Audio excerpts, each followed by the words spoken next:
Bonjour à tous, j'espère que vous allez bien. On se retrouve aujourd'hui avec une nouvelle vidéo un peu différente de d'habitude. Il n'y a pas très longtemps, je me suis remise à écouter des livres audio. Alors ça fait bizarre parce que c'est quelque chose que je n'avais pas fait depuis que j'étais enfant, je crois. Je me suis jamais remise et c'est grâce aux copines du book club qui pour certaines s'est remise également à écouter des livres audio qui m'ont un peu convaincue de m'y mettre. Et je me suis dit que ça serait sympa d'en faire une vidéo et de vous expliquer un petit peu ce que j'en pense et puis aussi de vous parler des différentes plateformes où on peut écouter des livres audio parce que franchement c'est tout un game, il y en a énormément. Alors pour débuter, j'avoue que j'ai commencé par une lecture que je connaissais déjà, qui est Les 10 petits nègres d'Agatha Christie, où ils étaient 10, je crois que c'est ça le nouveau titre. Bon, pour ceux qui ne connaissent pas, c'est un roman policier et c'est un classique. J'ai beaucoup aimé l'écoute, j'ai trouvé ça agréable. J'avoue que je suis tombée sur un bon lecteur aussi et je me suis rendu compte que ça avait énormément d'importance. Puisque par la suite, du coup, je me suis mis à écouter la série de livres d'Anna Huang. Je crois que c'est Kings of Sin. J'ai écouté le tome 1 et j'ai eu beaucoup de mal à m'y mettre. Alors on est sur de la new romance avec des scènes érotiques.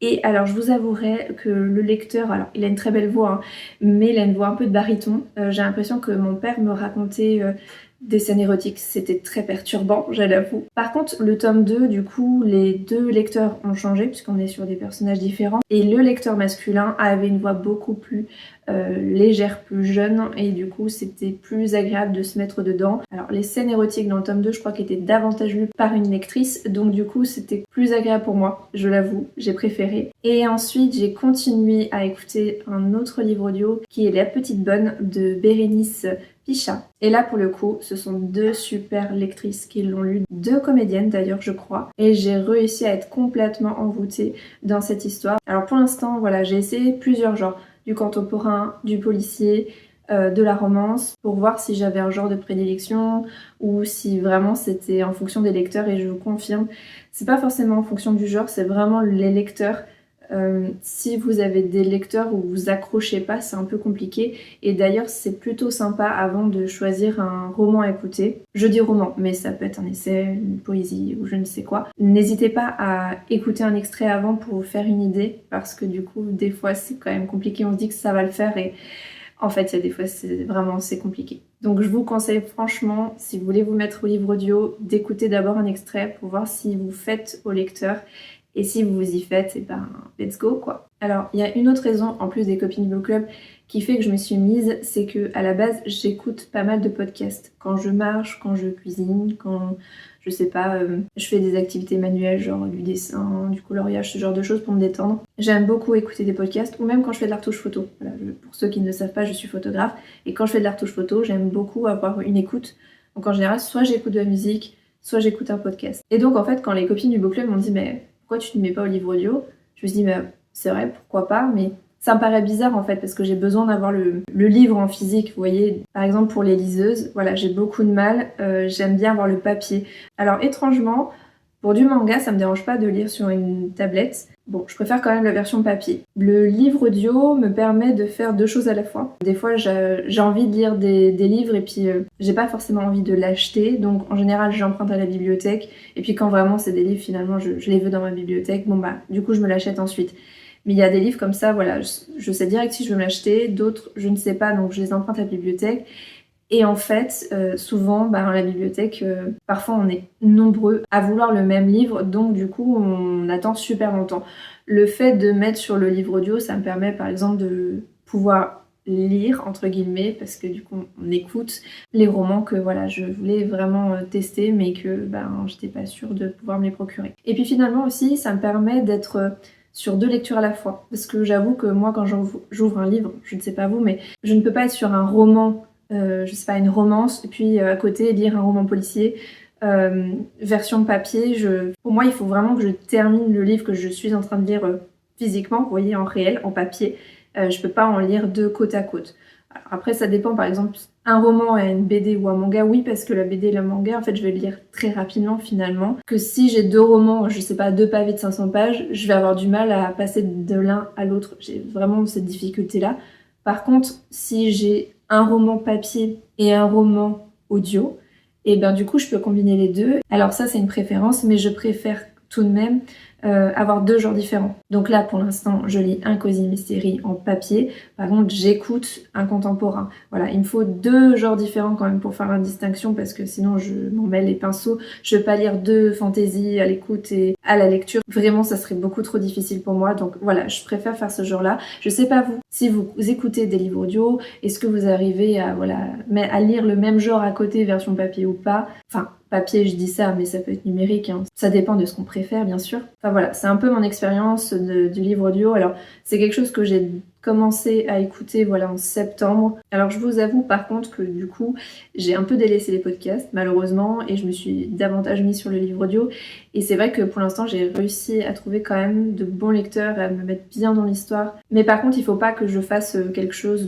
d'intellectuel, il faut que ce soit manuel, mais en tout cas c'est hyper agréable et ça me détend énormément et je vous invite à le faire si jamais vous êtes du genre à écouter je sais pas de la musique ou des podcasts que vous êtes déjà habitué à parfois être dans votre bulle, ça peut totalement vous convenir. Par contre, personnellement, il y a un autre truc, c'est très personnel, mais les livres audio, comme les podcasts, pour me mettre vraiment dedans, j'ai besoin d'écouteurs ou d'un casque. Je peux pas écouter juste comme ça avec en fond, il faut vraiment que je sois immergée complètement. Je sais pas si vous c'est la même chose, mais voilà. Donc en discutant un petit peu avec les copines du book club, elles m'ont parlé de Spotify et Audible pour les livres audio. Mais entre-temps, moi j'ai fait quelques recherches et j'ai recensé quelques sites et applications qui pourraient peut-être vous intéresser si jamais vous voulez vous mettre au livre audio. Donc j'ai recensé 4 sites internet / applications où vous pouvez retrouver des livres gratuits. Je pense que ça peut vous intéresser, en tout cas pour tester déjà, savoir si c'est quelque chose que vous avez envie de faire par la suite, parce que c'est vrai que commencer par payer tout de suite un abonnement alors que vous n'êtes pas sûr, bon, c'est pas terrible. Donc il y a Google Play Livres où on peut retrouver quelques livres audio gratuits. On peut aussi en télécharger, en acheter en fait directement. Mais si vous voulez tester toujours, il y en a quelques-uns de gratuits, mais pas énormément, vraiment pas beaucoup. Par contre, l'application est vachement bien faite, c'est très facile pour rechercher certains titres. Et après, en termes de prix, il y a un peu de tous les prix, mais du coup, c'est de l'achat individuel, il n'y a pas d'abonnement. Ensuite, on a Apple Books. Alors par contre, pour Apple Books, il faut forcément avoir un appareil Apple, donc c'est très restrictif et ça fonctionne sur le même principe que Google Play Livres. Donc vous retrouvez de l'audio et des livres numériques. Alors par contre, en testant un peu et en cherchant certains titres pour voir un peu ce qu'il y avait, je me suis rendu compte que pas mal des livres en audio étaient plus chers que les livres en numérique. Alors bon, j'ai trouvé ça un petit peu dommage, mais voilà, je vous le dis comme ça si ça vous intéresse. Ensuite, j'ai trouvé LibriVox.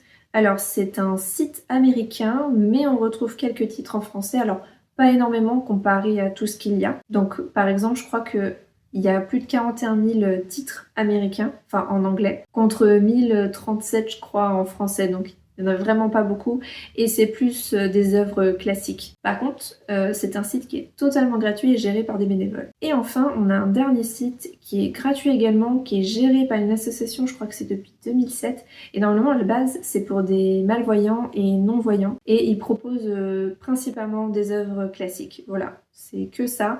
C'est en français et on n'a pas besoin de se créer de profil ou quoi que ce soit, donc ça c'est plutôt chouette. Alors c'est sur l'ordinateur principalement, je crois pas qu'il y ait d'application, je crois que j'en ai pas vu, mais en tout cas si jamais vous êtes sur l'ordinateur et que vous voulez écouter en fond sonore, ça peut être sympa. Personnellement ça me fait penser un peu sur le même principe que quand j'écoutais Radio Meux quand j'étais plus jeune. Je sais pas si ça parle à certains, mais voilà, c'est dans le même principe. Et alors ce qui est plutôt cool aussi, si jamais c'est quelque chose qui peut vous passionner ou vous intéresser même, vous pouvez devenir donneur de voix. Donc c'est-à-dire que vous enregistrez votre lecture à voix haute. D'ailleurs, je crois qu'ils ont toute une procédure pour faire ce genre de don. Je crois que vous devez juste enregistrer sur Audacity. Je crois que c'est ce logiciel-là qui est du coup en open source. Voilà, c'est les 4 sites / applications que je connais où vous pouvez retrouver des livres audio du coup gratuits si jamais déjà vous les testez. Bon, et puis il y a également YouTube où vous pouvez retrouver éventuellement quelques lectures. Moi j'ai commencé par ça d'ailleurs, les 10 petits nègres, enfin pardon, ils étaient 10. J'ai du mal à me refaire à ce nouveau titre.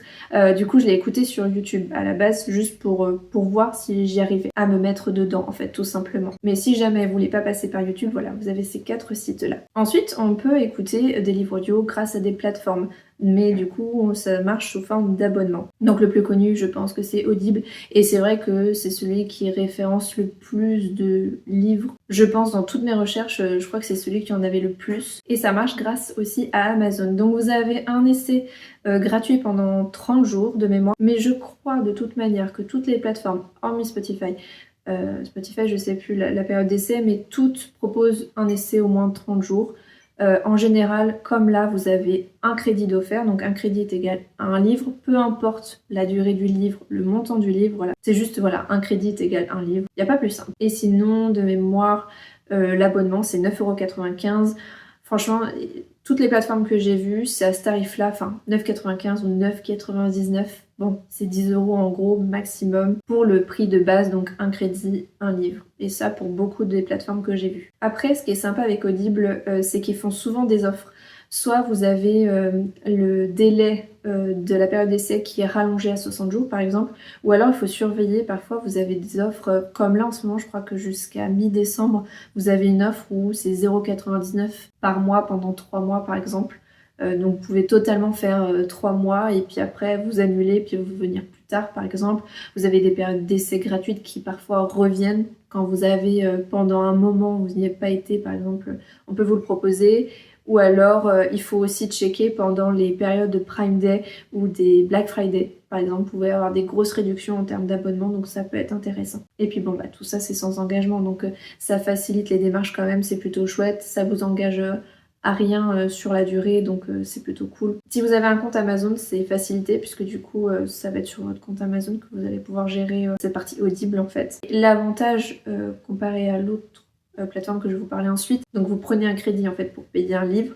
Et en fait, le livre, il vous appartient. Donc sur l'application, en fait, vous avez une bibliothèque et du coup, vous pouvez totalement l'écouter une fois, deux fois. Enfin, il est à vous comme s'il était dans votre bibliothèque physique, mais là, juste sur une application. Je vous conseille pas d'avoir 36 000 plateformes pour 36 000 bouquins par-ci par-là parce que ça peut être un peu compliqué. Moi, j'ai arrêté mon abonnement, mais j'ai toujours l'application et le livre que du coup j'avais récupéré, il est toujours là et je peux le réécouter sans avoir besoin d'abonnement. Ça, c'est plutôt cool. Ensuite, on a Spotify. Alors Spotify, moi je l'ai de base avec mon mari, on a la formule duo, du coup à 17,20 € je crois. Et en fait, les copines du book club m'ont dit, mais tu sais, sans te mettre sur une plateforme et tout, tu peux écouter sur Spotify. Si t'as Spotify, effectivement, oui, je l'ai.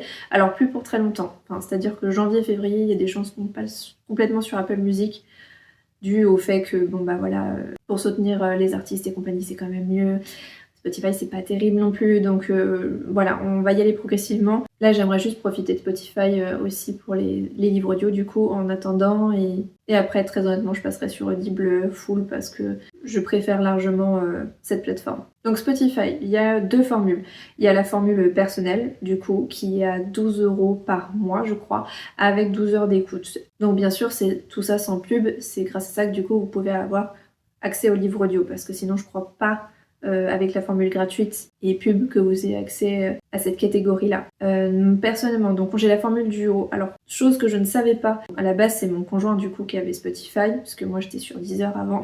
Je vous raconte toute ma vie, mais voilà. Donc en fait, je me suis un peu greffée à lui, donc c'est pour ça qu'on est passé en formule duo. Mais le détenteur du compte de l'abonnement, c'est mon conjoint du coup. Et en fait, ça pose problème quand l'autre veut écouter, parce que du coup, soit on demande une extension, mais du coup, il faut payer en plus. Le prix de l'abonnement augmente, ou alors juste faut vous connecter sur le profil de votre conjoint. Donc ce que j'ai fait pour accès au livre audio, ce qui fait que là, on est plutôt en mode arrangement de... Donc là, toi, t'écoutes pas de musique ou t'écoutes en ligne, ok, super, je peux écouter un livre audio, c'est pas très pratique. Ça, j'avoue, c'est pas super. Vous avez accès à pas mal de livres audio. Par contre, pour rechercher, c'est compliqué. C'est pas hyper bien référencé. En fait, quand vous allez sur la catégorie livre audio, vous avez que quelques références. C'est pas du tout classé ou quoi, donc faut vraiment chercher un titre. Voilà, c'est pas du hasard. Faut savoir ce que vous voulez vraiment. Et d'ailleurs, j'ai pas précisé, mais que ce soit la formule du coup duo ou personnel, c'est 12 heures d'écoute par mois pour les deux. Et puis bon, c'est vrai qu'on comparé Audible du coup, où même si on n'a plus d'abonnement, on peut toujours écouter le bouquin qui nous appartient. Sur Spotify, bien évidemment, une fois qu'on n'a plus d'abonnement, on n'a plus accès à rien. Donc voilà, c'est un peu perdu, donc c'est un peu dommage. Ensuite, on a Kobo Books. donc de chez Rakuten, qui propose aussi un abonnement pour les livres audio à 9,99 € de mémoire, et du coup qui fonctionne pareil sur iOS et Android. Donc là on peut soit prendre un abonnement, soit on peut prendre aussi à l'achat par livre. Donc je pense que c'est quand même plus rentable de prendre sur abonnement que sur l'achat livre, puisque du coup je crois qu'ils sont un peu plus chers. Donc vous pouvez les écouter un peu partout. Par contre, l'achat individuel, vous pouvez pas le faire sur iOS, c'est que sur Android. Je sais pas pourquoi, mais je crois que c'est un truc avec Apple et certains accords, donc voilà. C'est un truc à prendre en compte si jamais ça vous intéresse. Ensuite, vous avez Prozaudio aussi, je connaissais pas du tout. On est sur un tarif pareil d'abonnement à 9,99 €. On est sur le même principe qu'Audible, on a un essai de 30 jours également, et c'est principalement en français, donc voilà, si jamais ça vous intéresse aussi de voir autre chose. Mais je vous dis très honnêtement, de tout ce que j'ai vu en termes de diversité et de quantité de livres, vraiment, Audible, je pense que c'est le top, très honnêtement. Mais bon, ça n'empêche pas que d'autres plateformes existent et ça peut peut-être vous intéresser de ne pas vous mettre forcément sur Audible. Donc on a Prozaudio et aussi on a Lizzy. Donc pareil, 9,99 €, même principe qu'Audible. Par contre, moi j'ai vu des avis qui étaient plutôt négatifs sur l'application, puisque du coup vous avez le site internet mais aussi l'appli, et qui disent que ça bug beaucoup. Donc je sais pas si c'est très intéressant d'aller là-bas, mais voilà, ça existe aussi. Il y a 600-700 livres je crois dessus, donc il n'y en a pas énormément, mais voilà. Il y a aussi Viβλio. Ouais. Je vous dis, j'en ai trouvé énormément dans mes recherches. Viβλio qui ont du coup un partenariat avec Cultura, je savais pas, et qui propose des livres audio mais aussi des e-books. On peut tout interconnecter avec liseuse, tablette, ordinateur et que sais-je encore, qui permet en fait de reprendre la lecture à n'importe quel moment sur n'importe quelle plateforme, donc ça c'est plutôt cool. Je savais même pas que ça existait, vraiment je découvre un nouveau game, voilà. Pareil en termes de prix, on est sur du 9,99 €. Je sais par contre pour le coup qu'il y a un peu plus de livres, voilà, on a un beau catalogue d'après ce que j'ai vu. Je crois qu'il y a même 5000 références dessus, donc c'est pas mal. Et puis bon, truc assez chouette quand même, c'est que du coup quand vous vous abonnez à cette plateforme, du coup vous avez le premier livre qui est offert et un crédit qui vous est offert également à votre anniversaire. Voilà, donc je trouve ça plutôt chouette. Le coût de l'anniversaire où on vous offre un crédit, donc du coup un crédit est égal à un livre, bah si d'autres plateformes pouvaient le faire, ça pourrait être sympa, parce que c'est une très bonne idée. Ensuite, on a Nextory, ça j'en avais entendu parler aussi tout début de mes recherches. Donc là, on a un contenu qui est e-book, audio-livre et magazine, donc on a vraiment pas mal de choix. Il y a un essai gratuit avec... alors par contre, l'essai gratuit, je crois que c'est 14 jours, donc c'est vraiment court.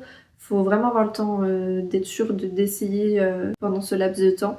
Et il y a 15 heures d'écoute. Après, on passe à 9,99 € par mois avec 4 profils et un écran. Alors, au début, j'avais un peu de mal à comprendre, mais c'est juste qu'ils proposent aussi d'autres formules. Donc, on a la formule premium à 14,99 € avec 30 heures d'écoute par mois. Et c'est là, en fait, du coup, on a toujours 4 profils, mais on a 2 écrans. Ça veut dire que si, par exemple, vous êtes 2, ça peut être intéressant pour vous, du coup, de prendre cette formule-là. Comme ça, chacun peut écouter son livre, chacun de leur côté, en fait. C'est cet avantage-là, je pense. Et du coup, on a une formule famille sur le même principe, donc 4 profils, 4 écrans. Donc ça peut être intéressant. Et je crois qu'on a 19,99 € pour 50 heures d'écoute. Donc cette formule famille, donc peut être intéressante si vous êtes plusieurs à écouter des livres audio. Moi j'avoue que là avec mon mari et mon fils, c'est pas trop leur truc. Par contre, je me suis dit qu'avec des amis, ça peut être intéressant. Après, chacun doit voir comment il se sent à ce sujet, mais bon. Il y a plein de gens qui se partageaient des codes sur Netflix, bon, c'est un peu le même principe. Ensuite, on a BookBeat. Alors, pour le coup, il y a énormément de références sur celui-là, je crois qu'on est plus d'1 million de titres. Donc il y a de quoi faire. Par contre, c'est un site en anglais. Donc je pense que quand même, il doit y avoir beaucoup de titres en anglais, mais d'après ce que j'ai vu, il y en a pas mal en français. Donc peut-être que vous pourrez y trouver votre bonheur. Il y a un essai gratuit avec 20 heures d'écoute. Et après, on est sur un tarif pareil de 9,99 € par mois. J'ai l'impression de radoter depuis tout à l'heure. Mais vous avez aussi une formule premium, forcément, avec 50 heures d'écoute à 14,99 €. Bon, après, faut y aller, hein, 50 heures d'écoute. Moi, j'avoue, j'en écoute un livre ou deux, grand max par mois, parce qu'après, je préfère quand même le papier. Vu que c'est qu'en fonction de certaines occupations, j'écoute par-ci, par-là. Mais si vous êtes du genre à écouter que ça, et pas en lire, peut-être que les formules premium à chaque fois peuvent être plus intéressantes pour vous. Et j'ai trouvé une dernière plateforme encore. Il y en a vraiment beaucoup, c'est Storytel. où il y a, je crois que j'ai vu 500 000 titres en 14 langues, donc il y a quoi faire. Surtout si jamais vous l'écoutez dans d'autres langues, ça peut être intéressant. Donc pareil, on est sur un essai de 30 jours avec un tarif de 9,99 ensuite par mois pour une écoute de 15 heures par mois. Et après, vous avez d'autres formules, donc une autre à 14,99 pour 30 heures et une dernière à 17,99 pour 45 heures. Voilà, c'est en fonction de ce que vous écoutez en général. Alors par contre, c'était le seul à proposer un mode enfant. Alors je sais pas trop à quoi ça correspond, mais peut-être que ça peut être intéressant de se renseigner à ce sujet. Si jamais vous avez des enfants qui ont du mal à lire, peut-être que le livre audio, ça peut être une bonne alternative pour les mettre à la lecture, ou en tout cas leur faire connaître des œuvres déjà, juste surtout des œuvres classiques parfois où c'est un peu compliqué à lire et du coup écouter c'est peut-être plus simple. D'ailleurs je pense que le livre audio peut être une très bonne alternative quand on a du mal avec certains genres. Le fait d'écouter est peut-être plus facile de se mettre dedans si vous avez bien sûr